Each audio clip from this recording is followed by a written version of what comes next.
G'day everybody, my name is Elliot Waters and you're listening to the Dysregulated Podcast. As always, thank you for tuning in. So I've just got back from therapy and I'm going to try and make sense of it here now today. A bit of context into this moment right now. Today's Monday, yesterday was Sunday, and for Sunday I slept all of it. So I slept from Saturday night all through Sunday night into this morning, Monday morning.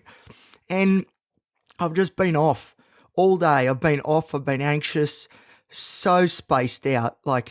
It's unbelievable. I don't know how to describe it, but everything's fuzzy and everything on my periphery I just seem to miss. And it's like my brain's creating little items and objects that it thinks should be in the picture, but isn't. So that doesn't really make sense. But this episode, that's the thing. This episode isn't really going to make sense. It's going to be a lot of this. So for those who hang on and listen to it all, I love you. It's just tunnel vision, and everything outside that tunnel is hazy white. And when I say I'm making things appear that aren't actually there, it's like, say for example, there's a tree in my periphery. You know, my mind will create this idea that there's a person standing there, and then I'll look over and it'll be, it's a tree, not a person. Silly. Does that make sense?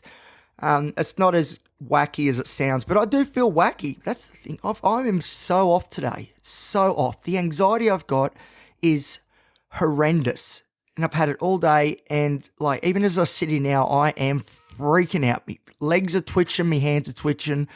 I've got this real sort of sinking feeling in my chest. And if you were to say, well, Elliot, why do you feel like this? I couldn't answer you. I don't know.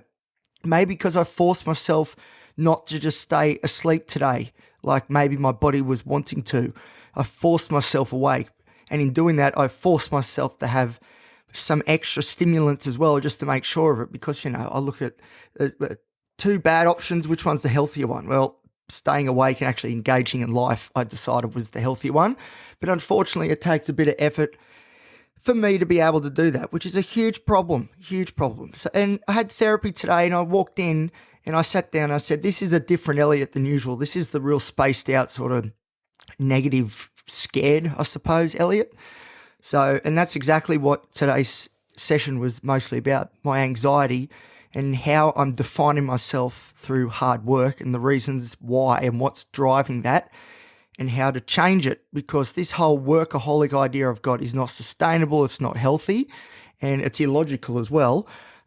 We didn't get to the part of what I should replace that way of thinking with, because there's been huge pushback from parts within against this new idea that something else could define us other than just working hard all the time. But I explained how this thought, this taking pride in working too much thing, I even said to her how I respect the wrinkles on my own face, or I respect the guy that's bent over, can't stand up straight because he's been, shearing all his life, and that's just how he is. And, the dark rings under my eyes, I wear them with pride and take pride in them and be like, yeah, I'm a worker. That's right. But it's never good enough. Because there's always someone doing more work and working harder. And I seem to be pushing all week. All week I push in this heightened state, keep going. And then when I get to my days off, I slip back into this other sort of way of feeling, the energy's gone. So I'm back down to the baseline. Then I drop below the baseline because I don't have the energy just to stay there. Then all of a sudden I'm asleep for 2 days. But today's session was really hard. One, because I walked in there with this contextual stuff going on, the maybe wanting to be asleep thing, the overall just anxious in general, more of my stimulant medication than preferred. So I did stay awake and I could go, so I went in there pretty scattered, but I went out pretty scattered too. This is one of the only therapy sessions where I've ever left feeling worse. And my God, do I feel terrible. Again, I'm not sure what it's caused by though. If it was the therapy itself, like what we were actually talking about, or was it the action of talking that wore me out more and I'm just worn out socially? Or is it the content that was involved? I think part of it's the content, because together we are really, really pushing back against this idea that my value is tied to work. And my psychologist asked me, where do you find joy? And my answer was, I find joy at the end of a hard shift at Bunnings, knowing that I've got no social capacity left, but just standing there and hearing that the store's closed and walking to my car, that's joy. And she wasn't particularly happy that that's what I said was joy, but it is. It is. And then I said the Newcastle Knights as well.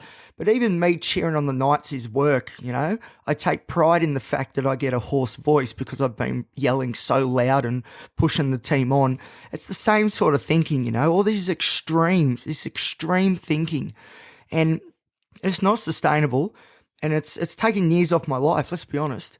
And it really feels like it's taking years off my life at the moment because this anxiety is unrelenting. Seriously, as I'm talking to you right now, it is constant. I'm not sure what I'm going to do after this to try and chill out a bit. Like, do I lay down? But then there's the risk of the sleeping thing, but staying awake doesn't seem very helpful for my anxiety at the moment. I don't know. And that's also fueling my anxiety, is that I don't know what I should be doing. And I've been doing this mental health game for so long. I should know by now how to do this, but I just don't. Or at least the perception I have of myself at the moment is that I can't do it. Now, that might just be, say, the BPD lens, you know, distorts everything. It's not actually true. But as far as my reality, my perception of reality goes right now, I'm anxious as all hell and I have no idea what to do about it. So, I don't know. And disassociating, which is what I've been doing all day, hence the tunnel sort of vision, hasn't really done the job either because I'm just disassociating while anxious. I'm not disassociating and in this different, like, you know, perceptual world where I'm relaxed. Like, I'm taking the anxiety with me. The baggage is coming with me, unfortunately. So, yeah. So therapy was tough today. It was hard. The last one I went to, the last couple have been really sort of excited, you know, getting ready for new jobs, thinking that maybe now's the time to make the leap. And, you know, but today was a real look back at, you know, fundamentally what's going on here. And the fundamentals didn't really stack up very well. I didn't have an answer for all the questions about my fundamentals, you know, like how much hard work do you need to do before you can be happy? You know, and my answer was, it feels like at the moment there is no end. You just got to keep going and going and going. It's funny, like, I'm obsessed with like war and military conflicts and you know, long distance truck driving and all those hard jobs, you know, with hard people. I'm obsessed with this idea. But I don't know, is it worth it? You know, like if I was to ask I don't know, this is what I say in therapy, I don't know how I'd do this, but if I asked a truckie that's, you know, from the old days that devoted his or her whole life to trucking, you know, miss family stuff, was always on the road, you know, hard work, working through the night, you know, in all different weather conditions. You know, I would love to know if that individual, he or she, would say that it was worth it, because I'm hoping that it is. That's sort of what I have thought I'm aiming at, you know, because there's no girlfriend and there's no, you know, for all this hard work, I've got no money, none of this. So what I've been trying to do, I guess, is find meaning in the suffering by, you know, this real camaraderie that's like, yeah, you know, you've done a hard job, so have I, big hours, you know, and you just talk to each other, and that's the real sort of connection. That's that human connection that I want, is to share, you know, stories on the road or at work or whatever we've done. But that really got challenged, and I don't think that is the way to think of things, but the problem is that's the way I think of everything. So if I take that sort of way of thinking away, that does make sense. Anyway, if I remove that way of thinking and try and replace it with a new meaning and purpose, I don't know. It's a scary thing. It's a scary thing. I think too, partly what needs to happen is I need to have this dream of the future. You know, I don't think of the future and see, like I used to, you know, wife, kids, mortgage that I can maintain, nice car, you know, good holidays whenever get the opportunity. You know, these are things I used to be able to picture, but I can't really picture them anymore. I can't grab onto them. I think what I've done is just say, right, we're going to cut that all away because it's not coming. What we can do, though, is we can just bloody work, because, you know, everyone's got to work, and we'll turn the negativity of working.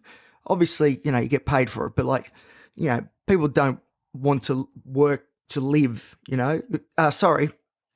Live to work. You don't want to live to work. You want to work to live, if that makes sense. But I'm sort of put that the other way around, so I get meaning and purpose from the just constantly go. And today, I think was a real discovery for some parts within, like that workaholic, that perhaps this isn't the way forward, and we didn't have a rethink of what's going on. So this is one of those times, I've got the driest mouth. Sorry if I'm stumbling over words. It's been a big day. This is one of those moments where I really wish I had a 2-hour appointment, or I could afford to go tomorrow. You know what I mean? Like, there's some stuff here that's been pulled apart that's very raw and sore, and I'd like to sort of get them attended to as quick as I can, which is going to be a week. You know, I'm going every week at the moment, so, you know. But yeah, today, I don't know, I walked out of that session and I'm freaking out. I'm scared. I'm nervous. I don't know what's going on. It could just be that this is my big sleeping sort of thing that I've refused to submit to, but I don't know.